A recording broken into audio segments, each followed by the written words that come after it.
নতুন বছরের নতুন সকাল, নতুন বছরের অনেক অনেক শুভেচ্ছা সবাইকে। নতুন বছরটা সবার অনেক ভালো কাটুক। সকাল সকাল চলে এসেছিলাম মহাদেবের কাছে পুজো দিতে।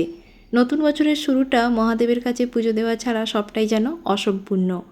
আসলে নতুন একটা বছর মানে একটা ক্যালেন্ডার থেকে নতুন একটা ক্যালেন্ডারের পরিবর্তন, একটা সাল থেকে আরেকটা সালের পরিবর্তন। কিন্তু আমাদের প্রত্যেক দিনের জীবনযাত্রার গল্পগুলো ওই একই থাকে, কিন্তু তারই মাঝে একটু আনন্দ খুঁজে বেড়ানোর চেষ্টা। বাড়ি ফিরে লেগে পড়েছিলাম কাজে, আর আমাকে কাজ করতে দেখে আমার সোনার ওই ছোট্ট হাত দুটো নিয়ে চলে এসেছিলো আমাকে কাজে হেল্প করতে।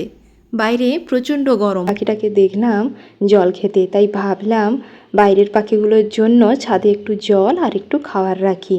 তাই ছাদে গিয়ে জল আর খাবারটুকু রেখে আসলাম। আজকে প্রচণ্ড গরম, তাই আর ভালো কিছু বানাইনি।